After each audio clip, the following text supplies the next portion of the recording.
Morning plus one class.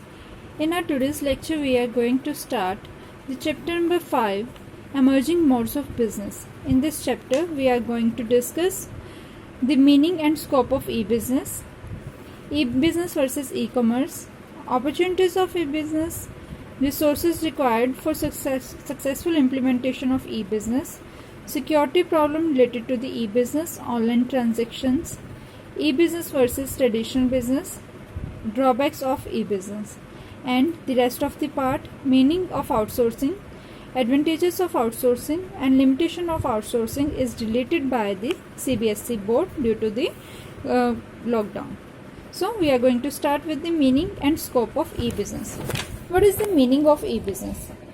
E-business refers to carrying on business activities through internet. E-business क्या है? E-business means internet business. ऐसे business जिसमें हम सारी transaction या सारी बिजनेस एक्टिविटीज़ जो है वो इंटरनेट के थ्रू करते हैं. It includes electronic transactions related to the industries, commerce and trade activities. Transaction of E business are extended into 4 directions. अब ई बिजनेस क्या है? E business means internet business. In this all the business activities are done through internet. जैसे कि हमें daily routine में देखते हैं, हम काफ़ी तरह की इंटरनेट ई बिज़नेस की साइट्स यूज़ करते हैं. For example Flipkart, Amazon etcetera, जिससे हम क्या करते हैं, सामान की सेलिंग और परचेजिंग करते हैं.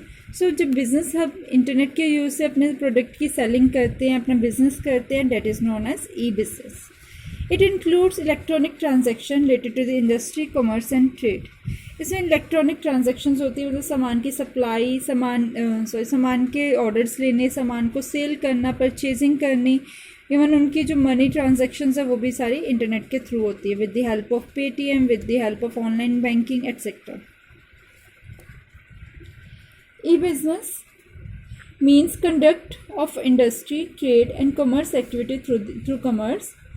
Firms use not only general internet facility for e-business, but they also prefer to have their private or personal internet facilities for their internal functioning. Internet जो हम रेगुलर यूज़ करते हैं, जो बिजनेस हब से, सिर्फ वही इंटरनेट यूज़ नहीं करते, बल्कि अपना लोकल एरिया नेटवर्क बना लेते हैं. अपने ऑफिस का, अपनी जो इंडस्ट्री है उसके लिए एक लोकल नेटवर्क तैयार करते हैं. अपनी पर्सनल इंटरनल फंक्शनिंग के लिए, अपनी पर्सनल फंक्शनिंग के लिए, अपनी इंटरनल बिजनेस की फंक्शनिंग के लिए एक इंटरनल जो पर्सनल नेटवर्क है उसे भी यूज़ करते हैं.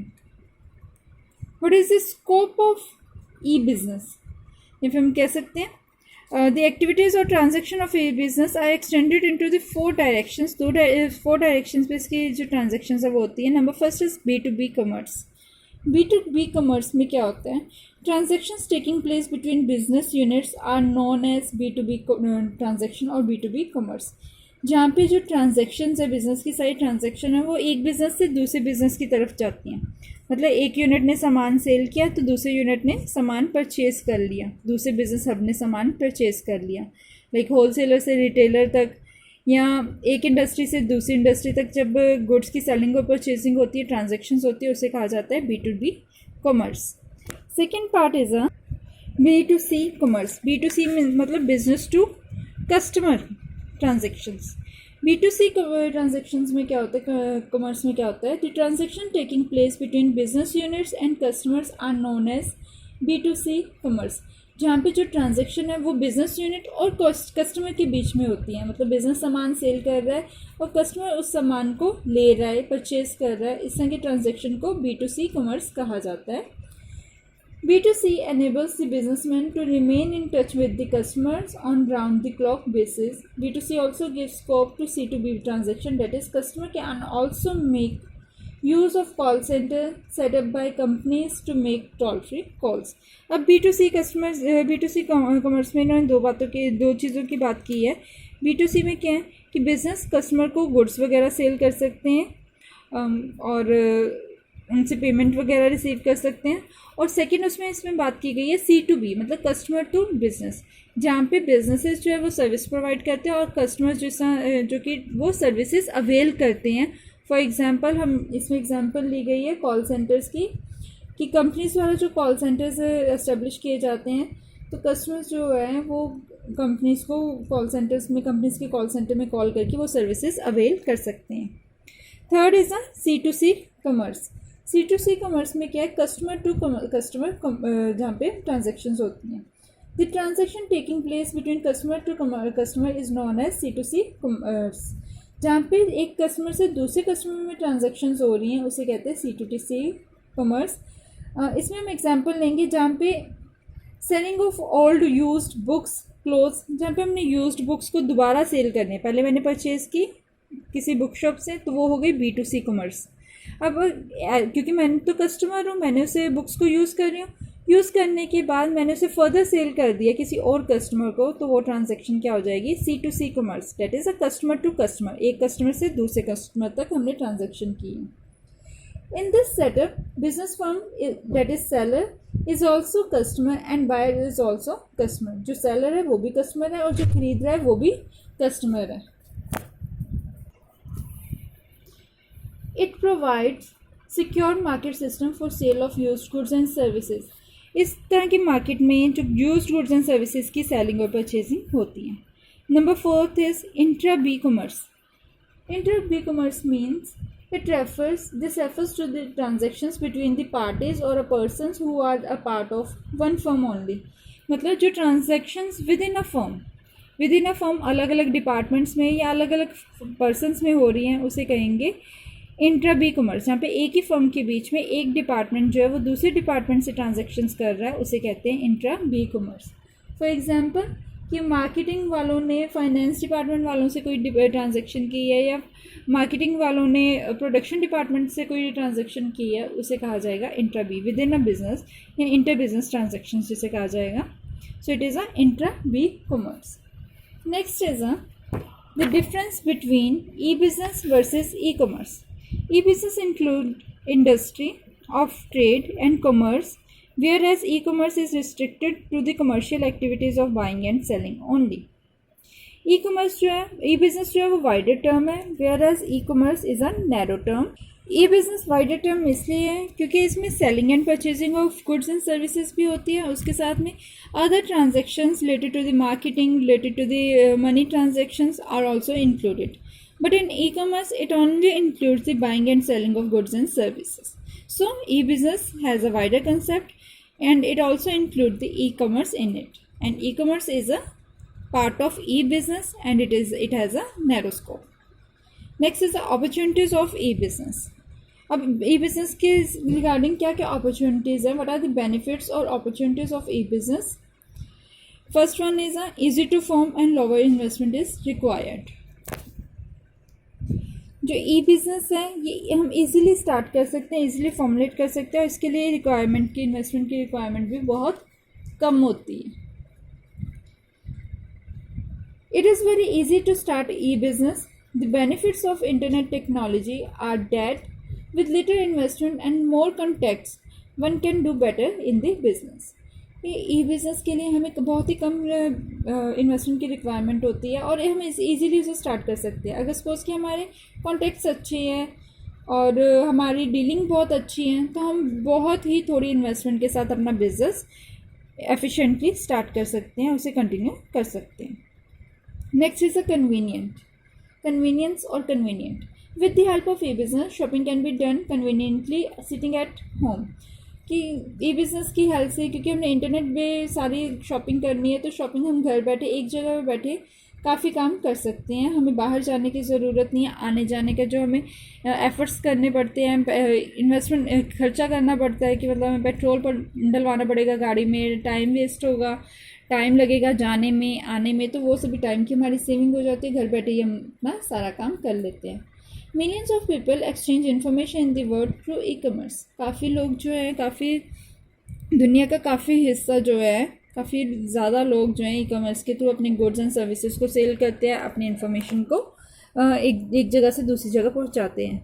Even today study is also a part of E commerce और ई बिज़नेस, क्योंकि हम भी घर बैठे ही अपना जो टीचर्स जो हैं अपनी सर्विसेज अपने स्टूडेंट्स को दे रहे हैं और स्टूडेंट्स अपने घर बैठे ही अपनी फैसिलिटी के अकॉर्डिंग AC लगा के, कूलर लगा के, फैंस के नीचे स्टडी कर रहे हैं. अदरवाइज़ अगर हम बात करें कि पहले क्या था, पहले हम स्कूल जाते थे, वहाँ पे जस्ट फैंस होते थे, एक रूम में 20-25-30 स्टूडेंट्स होते थे, तो हम लाइक थोड़ा सफोकेटेड सा माहौल हो जाता था गर्मियों में, और हम उस रूम में बैठ के सारे स्टडी करते थे। आजकल क्या है, हम चाहे एसी लगा रहे हैं घर पे, कोई कूलर लगा रहा है, और अपने आप को फैसिलिटेट करते हुए एक जगह पे बैठे हुए अपनी क्लासेस भी ले रहे हैं, साथ में टीवी भी देख रहे हैं, मोबाइल भी यूज़ कर रहे हैं। मतलब काफ़ी बेनिफिशियल हो गया, काफ़ी हम अपनी बॉडी को रिलैक्स कर रहे हैं।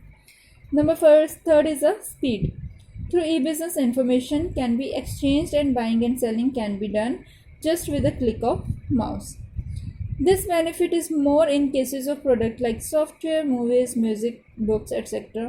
Through electronic fund transfer, even money is defined as electronic pulse at a speed of light.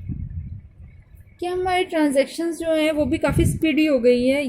पहले हम कहीं जाते थे, ट्रांजैक्शन 10 कोई भी चीज़ लेनी है, सपोज़ कि हमने बाइक ख़रीदनी है या कोई डिनर सेट ख़रीदे हैं, 1000 चीज़ें देखते थे, कोई पसंद आ रही है, नहीं पसंद आ रही, वैरायटी, एक शॉप पे जाना है, दूसरे शॉप पे जाना है, तीसरी शॉप पे जाना है, फिर जो दुकानदार दिखा रहे हैं हमें कि कहीं हमसे टूट ना जाए, हमें उसकी पेमेंट भरनी पड़ेगी, तो काफ़ी को हमें ध्यान रखना पड़ता था।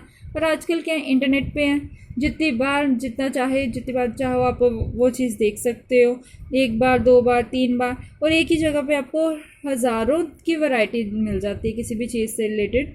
तो फिर हमें ये भी फैसिलिटी है, और हमारी स्पीड भी इंक्रीज़ हो गई है अपनी ट्रांजैक्शंस करने की। परचेजिंग भी जल्दी हो जाती है, सेलिंग भी जल्दी हो जाती है, और सबसे ज़्यादा बड़ी बात कि मनी ट्रांसफ़र भी विद इन अ सेकेंड्स हो जाता है। Number 4 is a global reach. Through e-business, the businessman can reach each and every human being on this planet who has access to internet. Global reach, internet की help से हम पूरे planet, पूरी अर्थ में जितने भी लोग इंटरनेट यूज़ कर रहे हैं सभी तक पहुंच सकते हैं। There is no limitation of geographical area. E commerce जो इंटरनेट के बेसिस पे जो जियोग्राफिकल एरिया, जो बाउंड्रीज़ है, वो हमारी जो पहले डिफाइंड थी अब अनडिफाइंड हो गई है। हम कहीं पे भी कहीं से भी सामान खरीद सकते हैं, कहीं पे भी सामान बेच सकते हैं। For them the whole world can be a shop as goods from all the countries can be traded through internet. अब इंटरनेट की हेल्प से पूरी जो कंट्री है, पूरी जो ग्लोब है, वो पूरी एक दुकान बन चुकी हुई है। हम जहाँ से चाहे वहाँ से सामान खरीद सकते हैं, और जिसे चाहे वो इंडिया में बैठा है, चाहे वो किसी और कंट्री में बैठे, यूएसए, अमेरिका, ऑस्ट्रेलिया, जहाँ पे भी बैठे हैं, हम वहाँ पे उसे सामान सेल कर सकते हैं। Next is a cost setting. Trading through E commerce is more economical as compare to the other trading, because in E commerce the business are not required to own a showroom for display of their goods. No middlemen are required. There is a direct sale as generally manufacturers set up their own website for direct sale to the customer. Cost involved in advertisement is saved. अब इसमें क्या है कि coast हम set कर सकते हैं, coast हम काफ़ी सेव कर सकते हैं कि हम जो शॉपकीपर्स हैं या जो प्रोडक्शन हाउसेज हैं, उन्हें किसी भी तरह के मिडल मैन, कस्टमर तक पहुंचने के लिए मिडल मैन की ज़रूरत नहीं, क्योंकि वो खुद की वेबसाइट से डिज़ाइन करवा लेते हैं और वहीं से सारा सामान सेल कर लेते हैं।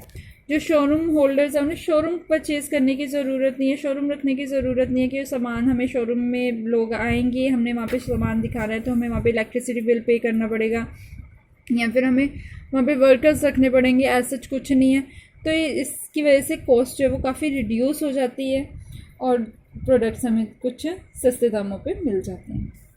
Next is a movement toward paperless society.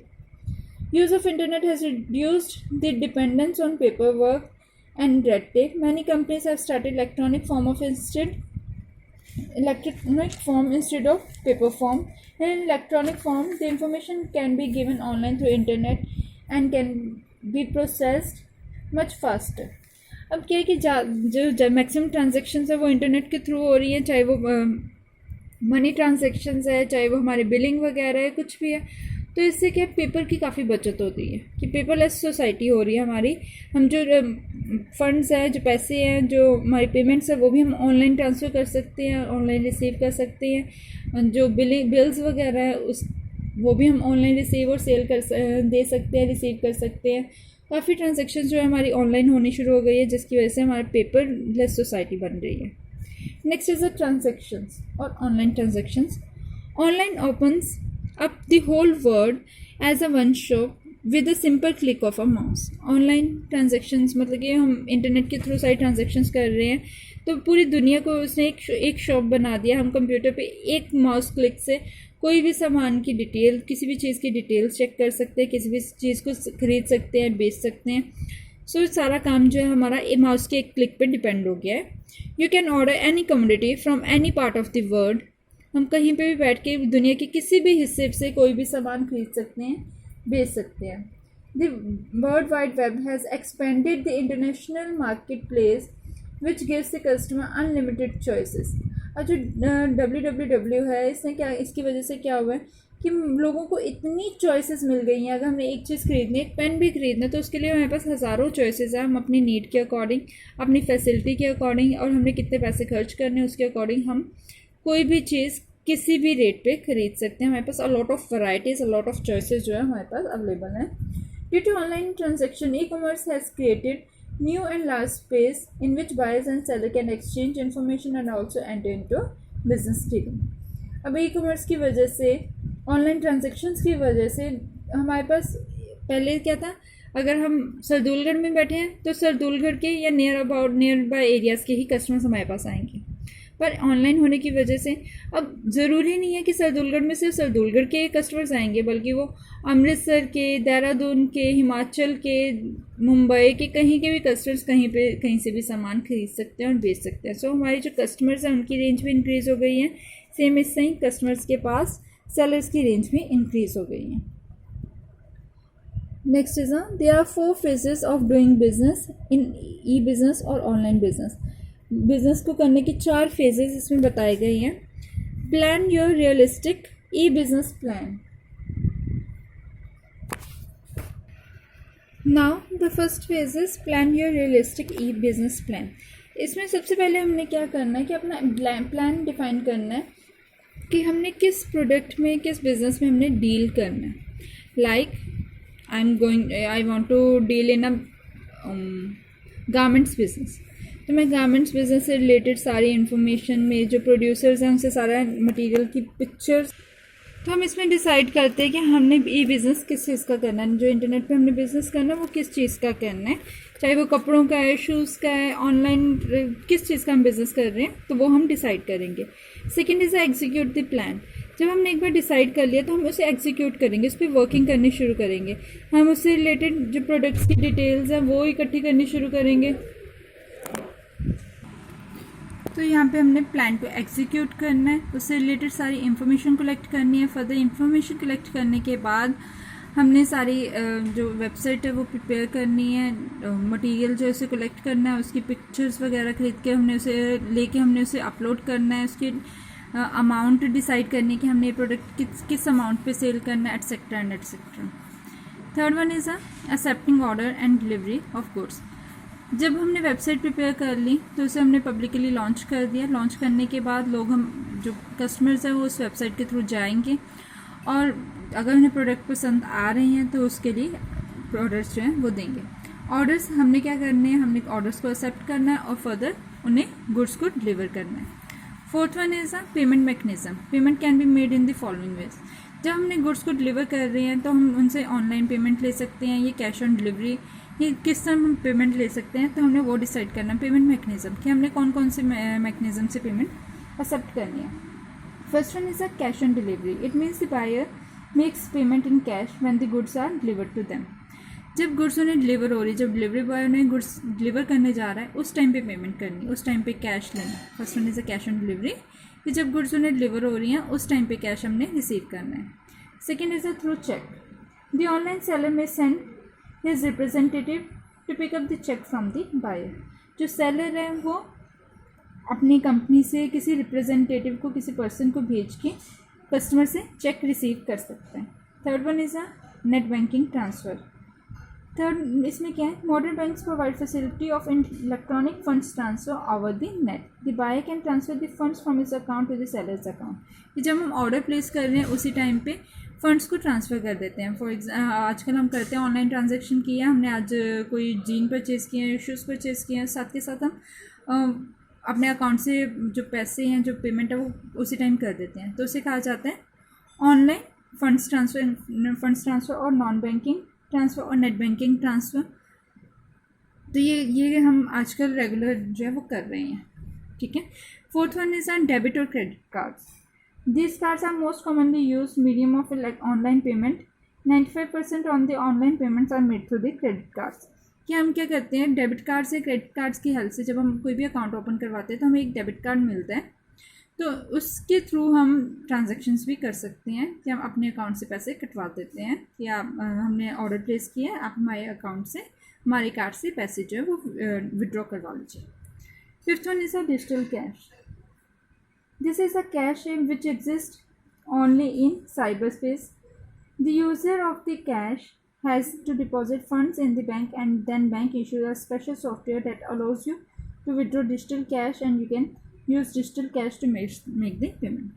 इसमें क्या है कि जब हम ये सिर्फ साइबर स्पेसेस यूज़ कर सकते हैं, जब भी यूज़र जो है वो अपना कैश बैंक में डिपॉजिट करवाता है, तो डिपॉजिट करवाने के बाद जो बैंक वाले उन्हें एक सॉफ्टवेयर प्रोवाइड करते हैं और जिससे वो अपनी जितनी भी ऑनलाइन ट्रांजेक्शन्स हैं, जितनी भी पेमेंट्स हैं वो कर सकते हैं।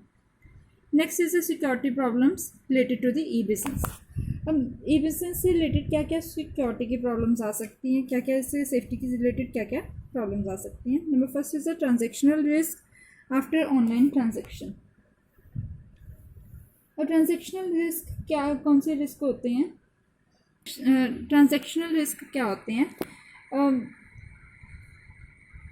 कई बार कुछ इस तरह होता है कि डिफ़ॉल्ट ऑन ऑर्डर टेकिंग और गिविंग।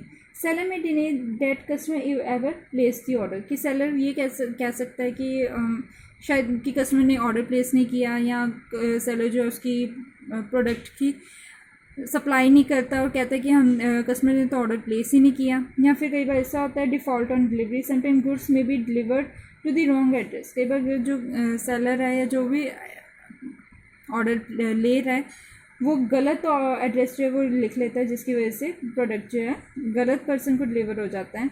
या फिर कस्टमर कह देता है कि ये प्रोडक्ट तो मैंने मंगवाया ही नहीं है, तो उस केस में भी ट्रांजैक्शन रिस्क हो सकती है, ट्रांजैक्शनल प्रॉब्लम आ सकती है कि कस्टमर मना कर दे कि मैंने तो ये प्रोडक्ट मंगवाया ही नहीं है, ये तो प्रोडक्ट मुझसे बिलोंग ही नहीं करता, मैं इसकी पेमेंट क्यों करूँ। या वो ये कह दे कि मैंने इसकी पेमेंट कर दी है तो मुझे ये प्रोडक्ट आपको फ्री ऑफ कॉस्ट देना पड़ेगा, मैंने पेमेंट कर दी, मैं दोबारा पेमेंट क्यों करूँ। सो कुछ इस तरह के ट्रांजैक्शनल प्रॉब्लम्स आ सकती हैं। To overcome these problems the seller must confirm that the customer enter the correct information about from the cookies. Cookies are just like caller ID in telephone, which provide information like customer name, address, previous purchase, order record, etc. In problems से overcome, इन problems को remove करने के लिए, उससे बचने के लिए कुछ कुकीज़ होते हैं जो कि उसमें इंटरनेट पे दिए जाते हैं, जिससे हम कस्टमर की आईडीज़ टेलीफोन से पता कर सकते हैं, जो भी उन्होंने मोबाइल नंबर उसमें एंटर किए हैं तो उसे चेक कर सकते हैं कि जो भी कस्टमर ने नाम दिया है क्या वो नाम ट्रांजैक्शन में लिखा है, क्या वो सही नाम है, कहीं उसने गलत नाम तो नहीं एंटर किया, जो भी उसने एड्रेस लिखा वो सही है, रिलेटेड है, कहीं गलत एड्रेस तो नहीं दिया, तो हम इसे रीचेक क्रॉस चेक भी कर सकते हैं। Second reason data storage risk और storage risk. Vital information can be stolen और modified to pursue some selfish motive और जस्ट फॉर फन। कह रहे कि कुछ तरह के फ़न के लिए या कुछ सेल्फिश मोटिव के लिए कुछ इन्फॉर्मेशन भी लीक हो जाती है, स्टोलन हो जाती है, काफ़ी ज़्यादा इन्फॉर्मेशन स्टोलन हो जाती है। फॉर एग्जांपल जिसने एक दी हुई है यहाँ पे वायरस इन्फॉर्मेशन अंडर सीज, कि कई बार वायरस की वजह से या किसी चीज़ की वजह से जो हम डाटा इन्फॉर्मेशन स्टोर करके रखते हैं तो कंपनीज उसका मिसयूज़ भी कर सकती हैं। कस्टमर गलत इन्फॉर्मेशन डाल के ट्रांजेक्शन्स कर लेता है और कंपनी फर्दर जो सही इन्फॉर्मेशन है उसका मिसयूज़ भी कर लेती हैं। सो इस तरह के कुछ रिस्क है जो वहाँ पे रहते ही रहते हैं। Third is a risk of threat to intellectual property और and privacy. Internet is an open space, it becomes very difficult to keep the information secret. Internet क्या है कि बहुत ही वाइड स्पेस है, यहाँ पे इंफॉर्मेशन को सेव करके रखना बहुत मुश्किल है। Data can be supplied to other who may misuse the information. Data जो है एक पर्सन से दूसरे पर्सन तक ईजिली ट्रांसफ़र होता रहता है। फॉर एग्जांपल आपने आज Naukri.com पे डाटा डाला है अपना, तो naukri.com से वहाँ से हज़ारों जो सर्विस प्रोवाइडर्स हैं वहाँ से डाटा आपका कॉपी कर सकते हैं और फर्दर से मिसयूज़ भी कर सकते हैं. सो मिसयूजिंग का जो डाटा मिसयूज़ होने का जो चांसेस है वो बहुत ही ज़्यादा होते हैं. Next is the hacking. Hacking refers to the unauthorized entry into the website. Hackers often destroy the data information which cause huge losses to the owner because it would interrupt the business transactions. अब कह रहे हैं कि business जो websites उन्हें hack कर लिया जाता है. हैकर्स जो है इंफॉर्मेशन का मिसयूज़ कर सकते हैं, गलत इंफॉर्मेशन उसे एडिट कर सकते हैं, जिसकी वजह से बिज़नेस ट्रांजेक्शन्स में भी प्रॉब्लम आ सकती है और बिज़नेस को भी प्रॉब्लम आएगी कि उसने जो भी इन्फॉर्मेशन वहाँ पे हैक करके हैकर ने जो इन्फॉर्मेशन उसे अपडेट कर दी है, गलत कर दी है, तो उसकी वजह से कस्टमर का सामान किसी को पहुँच रहा है या मे बी जो ऑर्डर है वो गलत प्लेस कर दिया गया, तो इस वजह से भी प्रॉब्लम आ सकती है. Next is the resources required for successful implementation of E business. अब बिजनेस सक्सेसफुल ई बिज़नेस को इम्प्लीमेंट करने के लिए क्या क्या रिसोर्सेज की ज़रूरत है. Number first is a computer hardware. Computer hardware की क्यों ज़रूरत है? क्योंकि अगर कंप्यूटर हार्डवेयर प्रॉपरली वर्क कर रहे हैं, जैसे कंप्यूटर इंटरनेट सर्विसेज वगैरह अच्छे से काम कर रही हैं और प्रॉपर है, टेक्नोलॉजी प्रॉपर है, तो ही ये बिज़नेस जो है अच्छे से काम कर सकती है. क्योंकि बिज़नेस में काफ़ी ज़्यादा ट्रांजेक्शन्स होती हैं, कैपेसिटी काफ़ी ज़्यादा की ज़रूरत होती है, तो कंप्यूटर जो है उसकी स्पीड, उसकी टेक्नोलॉजी भी प्रॉपर होनी चाहिए. Number second is a technically qualified staff. Under E commerce all the business transaction are carried through the internet. सारी ट्रांजेक्शन्स जो है वो इंटरनेट के थ्रू ली जाएंगी. जो ट्रेडिंग बिजनेसमैन जो है वो जो बिजनेसमैन है, जो भी पर्सन से कंट्रोल कर रहा है, उस पर वर्क कर रहा है, वो वेल क्वालिफाइड होना चाहिए, कैपेबल होना चाहिए, जो इस सारी इंटरनेट को ट्रांजेक्शंस को इजीली हैंडल कर सके. और सारी जो भी इसकी वर्किंग है, प्रोसेसिंग ऑर्डर्स हैं, इंक्वायरीज़ को हैंडल करना, सेल ऑर्डर लेना, उन्हें डिलीवर करवाना, वो सभी एक्टिविटीज़ को अच्छे से कोऑर्डिनेट कर सकें. तो सो जितना भी उसका स्टाफ है वो टेक्निकली क्वालिफाइड होना चाहिए, उन्हें इन चीज़ों के बारे में प्रॉपर नॉलेज होनी चाहिए. Third one is the computerised system of receiving payments. For the success of E commerce, business enterprise needs to develop efficient system of receiving payment for the goods sold. कि जो company है, company का जो computerised payment को receive करने का जो system है वो भी कंप्यूटराइज्ड होना चाहिए, ताकि ईजिली और टाइम पे जो गुड्स हम वो सेल कर रहे हैं उसकी पेमेंट जो है टाइम पे रिसीव कर सकें, उसे प्रॉपरली अपलोड कर सकें, अपडेट कर सकें, ताकि कस्टमर के साथ किसी भी तरह की कोई प्रॉब्लम ना अराइज हो. Next is a well designed website. जो उनकी वेबसाइट है वो भी वेल डिज़ाइंड होनी चाहिए. ये नहीं है कि प्रोडक्ट कहीं पे शो हो रहा है, उसका प्राइस कहीं पे शो हो रहा है, उसके फीचर्स कहीं और पे शो हो रहे हैं, ऐसा नहीं होना चाहिए. बल्कि प्रोडक्ट, उसके फीचर्स, उसके प्राइस इकट्ठे शो होने चाहिए और उससे रिलेटेड जितनी भी इंफॉर्मेशन है उनकी जो कम्युनिकेशन है कस्टमर के साथ वो भी इफेक्टिवली होनी चाहिए. बिजनेस पार्टनर के साथ सभी जो कम्युनिकेशन है वो इफेक्टिवली होनी चाहिए. The website should be design beautifully by using hyperlinks, graphs and other attractive pictures. जो वेबसाइट है वो उसमें अच्छे से पिक्चर्स लगी होनी चाहिए, ताकि कस्टमर उसको देख के उसकी तरफ अट्रैक्ट हों. उसकी इन्फॉर्मेशन अच्छे से दी जानी चाहिए. उसमें फर्दर हाइपरलिंक्स जो होते हैं, ताकि एक पेज से दूसरे पेज से तीसरे पेज तक इजीली पहुंच सके, और वेबसाइट हैवी नहीं होनी चाहिए. Number fifth is a telecommunication facilities. E commerce will succeed only if adequate telephone lines and internet facilities are available and there is no interruption in these services. अब ई business तभी ई commerce जो है तभी successful हो सकते हैं जब उनकी टेली कम्युनिकेशन फैसिलिटीज़ जो हैं, जैसे कि telephone services and internet facilities जो हैं वो प्रॉपरली वर्क कर रही हैं, उनमें किसी भी तरह का इंटरप्शन नहीं है. The prompt internet facility should be made available to the common man at a reasonable price, otherwise it will remain confined to the rich people only. अगर हम कहें कि इंटरनेट पैक ही इतना महंगा है कि एक कॉमन पर्सन उसे यूज़ नहीं कर सकता, तो फिर कॉमन जो मिडिल क्लास पीपल है तो उसे नहीं डलवा सकते. तो उस केस में ई बिज़नेस जो है, ई कॉमर्स जो है वो सिर्फ रिच पीपल्स तक ही लिमिटेड रह सकता है. पर अगर हम अपनी ट्रांजैक्शन को इम्प्रूव करना चाहते हैं तो हमारी जो टेलीकम्युनिकेशन फैसिलिटीज़ हैं वो भी इतनी जेन्युइन रेट पे होनी चाहिए कि सभी लोग उसे ईजिली यूज़ कर सकें. With this, our chapter is completed. You have to go through this chapter, and if you have any problem, we will discuss in tomorrow's Zoom meeting. Okay, thank you.